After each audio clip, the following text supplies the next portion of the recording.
मुंबईचा महापौर कोण होणार, हिंदू की मराठी?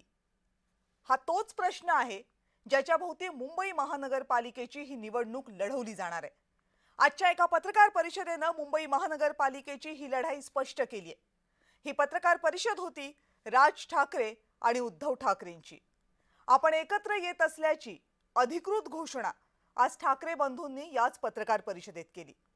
आणि या पत्रकार परिषदेतला केंद्रबिंदू होता मुंबईतला मराठी माणूस. मुंबई महानगरपालिकेसाठी ठाकरेंची दिशा काय असेल ते आज स्पष्ट झालं. मुंबई मराठी माणसापासून तोडण्याचा प्रयत्न करतील, त्यांचा खात्मा केला जाईल असा थेट इशारा ठाकरेंनी या पत्रकार परिषदेतून दिला. मुंबईचा महापौर मराठीच असेल अशी घोषणाही केली. पण मुंबईमध्ये जेव्हा ठाकरे बंधू ही घोषणा करत होते त्याच्या आधीच मुंबईचा महापौर हिंदू असेल असं भाजपच्या नेत्यांनी सांगायला सुरुवात केली होती. मराठी माणसाच्या, मराठी भाषेच्या मुद्द्यावर मुंबईची लढाई लढण्याची ठाकरेंची ही पहिली वेळ नाहीये. पण आता वेळ बदललेली आहे. मुंबईतला मराठी टक्का सातत्याने कमी होतोय. सध्याच्या घडीला मुंबईतल्या मराठी भाषिकांची संख्या ही एकूण लोकसंख्येच्या 50%च्याही आत आहे. हिंदी भाषिकांची संख्या वाढलेली आहे, जवळपास 30 ते 40%च्या घरात आहे. गुजराती भाषिकांची संख्या 10 ते 15%च्या घरात आहे. मुस्लिमांची ही संख्या 20%च्या आसपास आहे. हिंदी भाषिकांचा राज ठाकरेंना विरोध आहे. गुजराती भाषिकांना सुद्धा ठाकरे बंधूंबद्दल फार स्नेह दिसत नाहीये. गेल्या दशकभरात मराठी भाषिकांसाठी मराठी सोबतच आपण हिंदू आहोत ही ओळख जास्त प्रखर झाली आहे. आत्ता एकत्र आलेल्या ठाकरेंसमोर मुंबईमध्ये ही सगळी आव्हानं असणार आहेत. याचा अर्थ एकट्या मराठीच्या मुद्द्यावर मुंबईची लढाई लढणं हे सोपं नसणार आहे.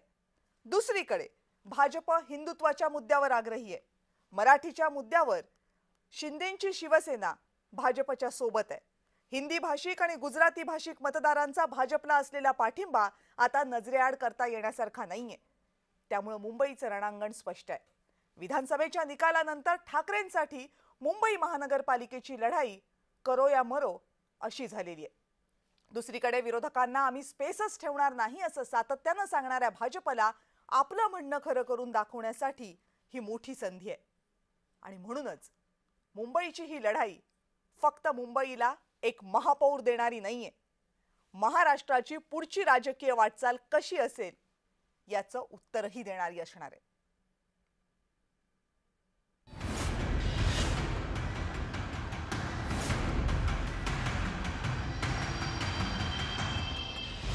ठाकरे महाराष्ट्राच्या राजकारणातला मोठा ब्रँड. या ब्रँडला मोठा इतिहासही आहे आणि राजकारणात वजनही. ज्या घोषणेची महाराष्ट्र गेल्या 20 वर्षांपासून वाट पाहत होता तो क्षण अखेर आज आला. राज ठाकरे आणि उद्धव ठाकरे पुन्हा एकत्र आले, अधिकृतरित्या एकत्र आले. दोन्ही ठाकरेंनी आज एका पत्रकार परिषदेत तशी घोषणाच केली. पण ही युती सध्या तरी संपूर्ण महाराष्ट्रासाठी नाहीये, कारण मुंबईसह अन्य काही महानगरपालिका ठाकरे बंधू एकत्र लढणार आहेत. एकत्र आलो आहोत ते एकत्र राहण्यासाठी.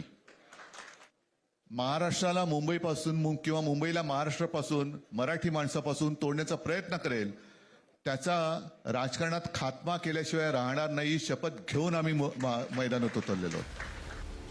आमच्यातल्या कोणत्याही वादापेक्षा महाराष्ट्र मोठा आहे असं म्हणत राज ठाकरे यांनी या युतीची घोषणा केली. कुठल्याही वादापेक्षा आणि भांडणापेक्षा महाराष्ट्र मोठा आहे. आणि मला असं वाटतं तिथून आज आम्ही एकत्र येण्याची सुरुवात त्या वाक्यापासून झाली. या युतीनंतर प्रत्येकाच्या मनात प्रश्न एकच आहे, मुंबईचा महापौर कोण होणार? राज ठाकरेंनी याच पत्रकार परिषदेत त्याचंही उत्तर दिलं. मुंबईचा महापौर मराठीच होणार आणि तो आमचाच होणार. ठाकरे बंधू एकत्र आल्यानं मुंबई महानगरपालिकेमध्ये भाजपसाठी मोठं आव्हान निर्माण होणार का हाही सवाल केला जातोय. पण मुख्यमंत्री देवेंद्र फडणवीस यांना तसं अजिबात वाटत नाही. ते एकत्रित आले याचा मला आनंदच आहे. ते एकत्रित येण्यामुळे फार काही घडेल राजकीय दृष्ट्या असा जर कोणाचा समज असेल तर तो बाळबोध समज आहे. आणि मी म्हणजे आता असं सहज माझ्यासमोर टी व्ही चालू होता म्हणून मी आपलं बघत होतो, तर काही माध्यमं तर असं दाखवत होते की जणू काही रशिया आणि युक्रेनचीच युती होते आहे. इकडनं झेलेन्स्की निघाले, तिकडनं पुतीन निघाले आणि आता ही युती झाली. एक मात्र निश्चित, ठाकरे बंधूंच्या युतीमुळं मुंबई महानगरपालिकेची लढत आता जास्त चुरशीची झाली आहे. एकनाथ शिंदे यांच्यासाठीही मुंबई महापालिकेमध्ये मोठं आव्हान निर्माण झाले, कारण शिंदे आणि ठाकरे बंधूंचा मतदार एकच आहे, मराठी माणूस. त्यामुळे 15 तारखेला होणाऱ्या मतदानात मराठी माणूस कुणाच्या बाजूने आपला कौल देतो याकडे फक्त महाराष्ट्राचंच नाही तर अवघ्या देशाचं लक्ष लागलंय. ब्युरो रिपोर्ट, जय महाराष्ट्र.